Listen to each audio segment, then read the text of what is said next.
welcome to those who are going to make it. There's going to be a couple differences between today's stream compared to the usual.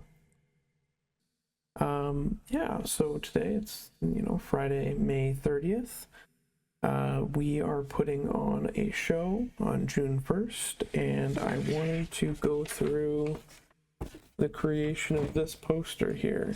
I am very proud of this poster. I think it turned out really well. I like how it's put together. The printed version is a little bit different than what we created for digital. Digital actually looks a little bit more worn and printed than the actual printed versions, which is quite interesting. But yeah, I just wanted to break down the poster and see all the different elements. Again, we've got a show. This is the digital version here. So again, you can see we are presenting on June 1st IMY3 from San Francisco. They're like a slowcore emo duo. Then we've got two local bands as well, the Exit Bags. They're slowcore, noise, and then 27 Club. And 27 Club is just a very energetic, new-ish band in the Edmonton scene. We really are happy to have them on the bill. We're very excited to see them. A couple things of note that are really important to me as someone who's been going to shows for so long in Edmonton is Mill Creek Cafe's back. The last show that I personally remember is Endless Bummer back in 2019, November 2019. Ever since then, there's been shows downstairs at Sewing Machine Factory, but that died off a couple of years later because of COVID and all the other stuff that happened. The address 9562 White Avenue, Northwest in Edmonton, Alberta. It's going to be an early show. No one turned away for lack of funds, and of course all ages. So what are we doing today? I kind of wanted to break down this poster. I wanted to show you the different layers that we did. I wanted to show the assets that we used, the textures that we used. And yeah, I just wanted to show you some of the mistakes I made as well, because there are some mistakes that I made. I'm going to start by just taking away everything one by one. So I wanted to start with the background. This is from an old, it's an old book about fireworks, and it has different illustrations for all the different types of fireworks. It is so cool, and I use it for a lot of my posters.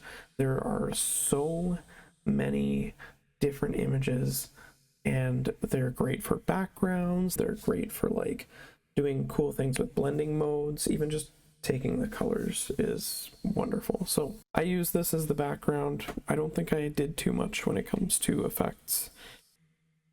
And then we have the rock here, and so I wanted to break this one down as well. So let's start from the very beginning. But it is an artifact of some sort, and you can see that it was in stone.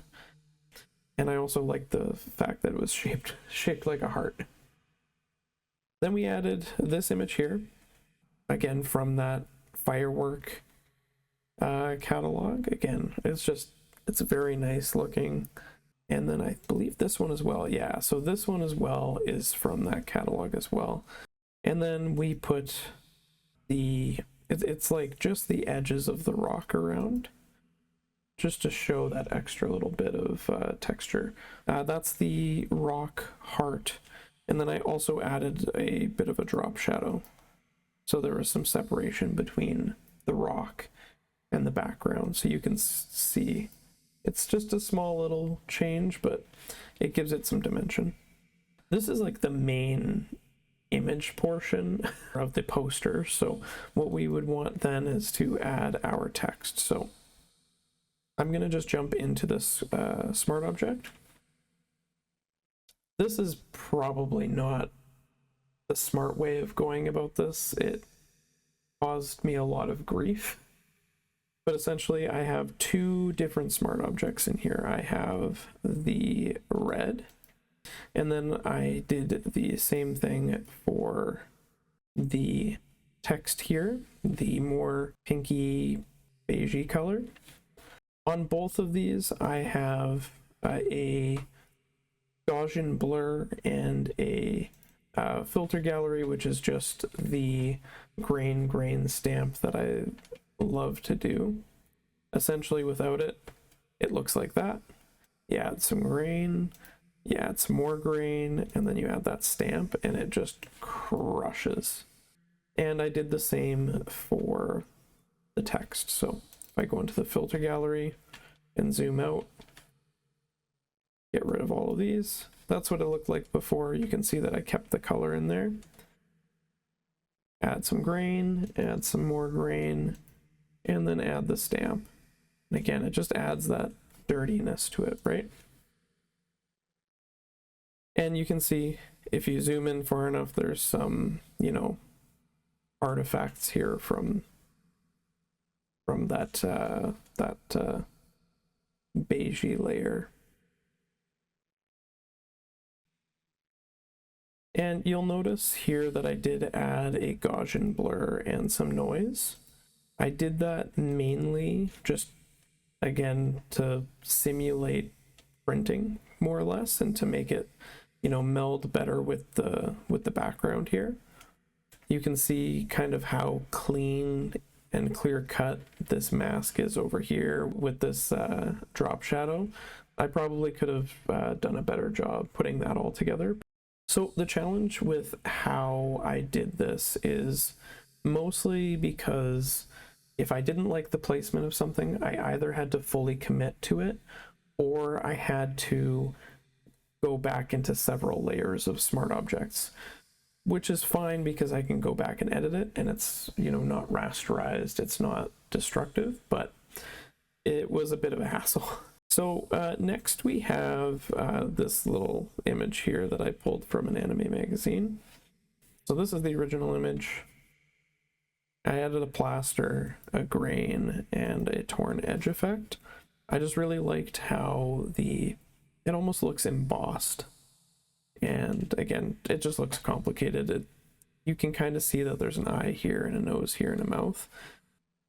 So after that, we have the Gaussian blur. And that, again, is just to kind of make it match a little bit better with the background. Also adding the grain effect. Now, I was thinking about doing things in white as like the fourth color, but I actually wanted to pick from this blue here. So I used the color picker and I made it blue. From here, I added this like really disgusting, I used a pressure sensitive pen on my tablet just to draw out the names of the artists. And again, these have the same filters as this guy down here. And then again, adding the color to it. I did that with all the bands, so you can see the exit bags here. Add the blue, bluish green, and then 27 Club. Again, this part isn't really meant to be legible because we have that sans serif. It's just meant to, you know, be an extra element, add some visual interest, right? So yeah, that's pretty much the main composition of the poster. And obviously, I love textures. First off, I always have like these scan textures. So I have these printers that barely work at my day job, and they always print like garbage. But me as a designer, I love that because it makes it look like it was printed and it's an analog piece of art. It looks like something that you can hold in your hand, like the poster I have here. So you overlay the first texture and you can see it just lightens everything up. I did add a levels adjustment to bring everything back down. So this is what that looks like. Essentially, I'm just crushing the blacks and the white, adding that contrast. What is next? Oh yes, the rectangle. When I printed this poster on an 11 by 17 piece of paper, there's a white border because printers have margins. This looks like I did this at Staples, and that's what I'm trying to go for, even with my digital file. If you've seen me doing my streams, you know I like the white border. All right, so lastly, I know that this texture is a scanned piece of paper, but I also like to add extra textures. So this is like a picture of a piece of paper. You add that on top. It just makes it look so much better than leaving it black and white, essentially. I did add a hue saturation, but I just brought down the saturation of the paper itself because it was a little bit, it's really hard to tell, but if I zoom in, it kind of makes things look a little bit too yellow for me. So I brought the lightness up a little bit and I brought the saturation down a little bit. And then I added a levels adjustment. All I did was I made the blacks a little bit more intense. I brought down the midtones a little bit as well. So that's really the breakdown of the poster. I just thought it would be fun to do something a little bit different. Again, if you are in Edmonton, here's the information. Mill Creek Cafe, 9562 White Avenue, 7 p.m. So yeah, if you're in Edmonton, we'd love to see you there. Thanks for, watching me break down the poster for this show. I really appreciate it, and I hope you guys have a great night, and hopefully we'll see you on Sunday. Take care.